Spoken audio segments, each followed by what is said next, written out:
Dans les coins les plus profonds du temps oublié, où les étoiles tissent des tapisseries de destin, une ancienne vérité s'agite.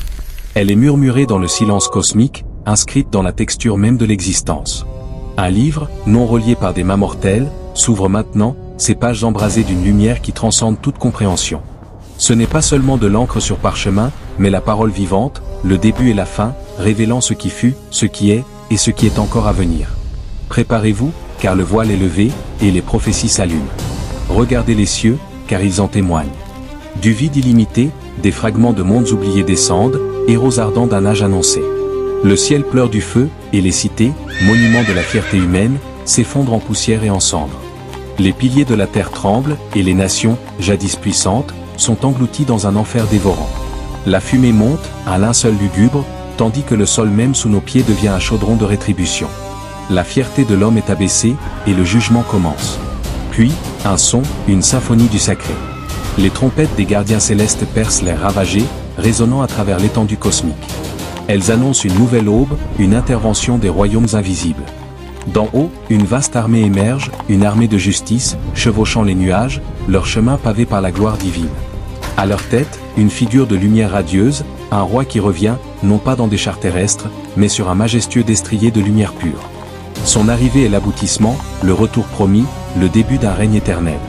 La peur étreint le cœur des hommes, une terreur primale alors que l'ancien ordre s'effondre. Les visages se tordent de désespoir, les enfants crient pour un monde qu'ils ont connu, maintenant perdu sous l'ombre du jugement imminent. Ils fuient, mais où? Il n'y a pas d'échappatoire au décret qui se déroule. Pourtant, à travers de lointaines plaines glacées, une autre vision apparaît d'une armée solennelle, marchant sous la lueur mystique de l'aurore, menée par un roi couronné d'une sagesse antique. Est-ce un prélude à une autre bataille, ou un aspect différent de la volonté divine, se déplaçant sur le visage changeant de la terre? Soudain, l'air même crépite d'une puissance invisible.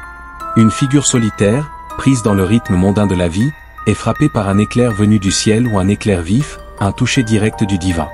Son chemin est irrémédiablement modifié. Dans les rues animées, les foules s'arrêtent, le regard tourné vers le haut, captivé par la force brute et indomptée descendant du ciel.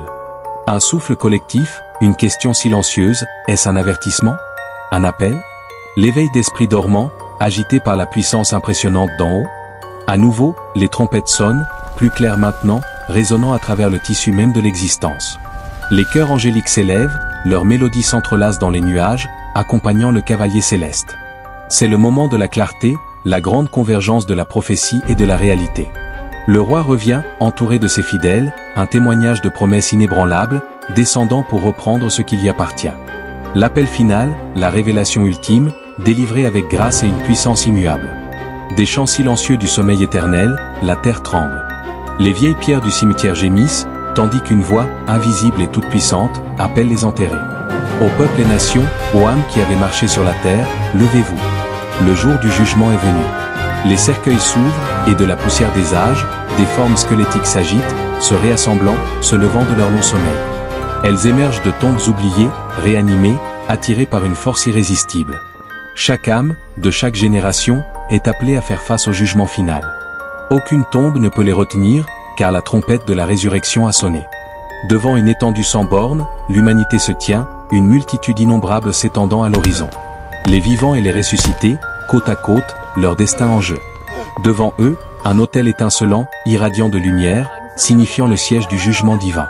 Les livres de vie et de mort sont ouverts, des parchemins détaillant chaque acte, chaque pensée, chaque mot murmuré. C'est la grande séparation, le moment de vérité, où chaque âme affrontera son propre chemin, mis à nu sous le regard inflexible de la justice éternelle. Il n'y a pas de cachette, pas de prétexte, seulement la réalité crue du chemin choisi. Sur le trône d'or, est assis le juge suprême, vêtu de cramoisi et de blanc, son regard perçant les profondeurs même de l'âme. Sur sa main, une marque, symbole du sacrifice ultime et de la propriété. Puis, les rouleaux sont présentés. L'un est de la vie, l'autre des actes. Un homme s'avance, tenant l'ancien texte, ses pages brillant du feu de la vérité.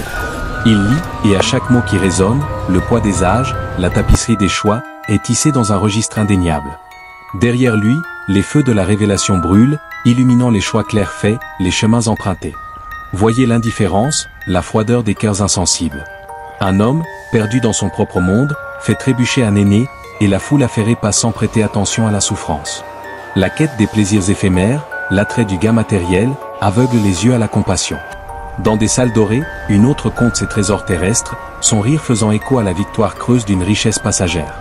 Ce sont les choix qui pèsent lourd, les actes oubliés, les âmes négligées, révélant la vraie nature des cœurs absorbés par les ombres. Des profondeurs de chambres sombres, le désespoir consume, car la dépendance asservit, un esprit perdu dans le brouillard de l'autodestruction. C'est aussi un choix, un détournement de la lumière. Dans les rues ensoleillées, une femme aisée passe devant une âme implorante, son regard fixé droit devant elle, un renvoi tacite.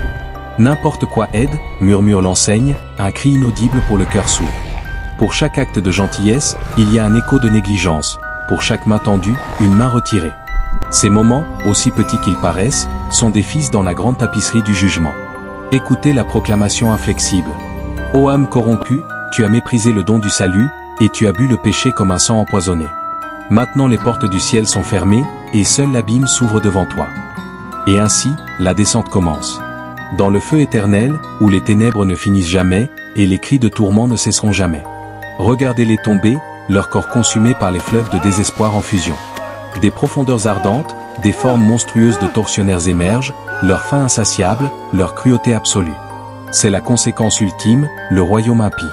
Où l'espoir n'est qu'un murmure oublié, et l'agonie règne en maître. Un paysage de souffrance, où les perdus brûlent éternellement. Au-delà des fleuves de lave, s'étend une terre désolée, une forêt d'arbres squelettiques sous un ciel rouge sang. Des squelettes errent sans but, leurs orbites vides témoignant d'horreurs inimaginables. Dans des cavernes souterraines, un serpent ancien se tord, ses immenses anneaux écrasant des formes humaines, leurs cris engloutis par l'écho des ténèbres. Des œufs lumineux, pulsant d'une vie invisible, suggèrent d'autres horreurs encore à éclore. Puis, les corbeaux de la damnation descendent, leurs becs acérés, leur faim insatiable, pour se repaître des défunts. C'est le désert du désespoir éternel, où même la mort ne trouve pas de repos, et les méchants deviennent la proie des créatures des profondeurs. Mais même dans l'ombre du désespoir, une nouvelle révélation apparaît. De la tapisserie cosmique, un rouleau d'espoir se déploie. Une figure angélique, rayonnante de grâce divine, apparaît devant une vaste multitude. Sa voix, claire comme une source de montagne, lit la parole éternelle, illuminant le chemin de la rédemption. La foule se rassemble, les visages tournés vers le haut, non plus dans la peur, mais dans l'admiration et l'émerveillement. La promesse de miséricorde, la voie vers la lumière, est offerte à nouveau. Les cieux eux-mêmes sourient à cette alliance renouvelée, un phare pour ceux qui choisissent le droit chemin. Dans les coins tranquilles du monde, de petits actes d'amour profond fleurissent. Une main bienveillante offre de l'eau à une âme assoiffée, un geste d'humanité partagé au milieu d'une indifférence bruyante. Et pour ceux qui embrassent le texte sacré, une lumière radieuse descend, les enveloppant de grâce divine. Entourés d'êtres célestes, leurs cœurs sont accordés à des vérités supérieures. Ce sont les moments qui comptent vraiment, les graines de compassion semées dans un monde aspirant à la lumière, nourries par la sagesse des âges. Des profondeurs périlleuses, une main tendue, arrachant une vie aux griffes de l'oubli. Un acte désintéressé, un témoignage de la bonté inhérente qui réside dans l'esprit humain. Et dans la simple joie de la connexion, un contact doux offert à un fidèle compagnon, un écho d'amour inconditionnel. Une telle pureté de cœur est chérie, illuminant la véritable essence de l'âme. Ces actes, qu'ils soient grands ou humbles, tissent une tapisserie de lumière, suscitant des applaudissements de royaumes invisibles. Dans les moments de crise, le vrai courage brille de mille feux. Une vie risquée pour en retirer une autre du chemin d'une destruction certaine, des étincelles jaillissant, un témoignage d'une bravoure inébranlable. Du cœur d'un brasier ardent, un héros émerge, tenant un enfant dans ses bras, menant d'autres en sécurité.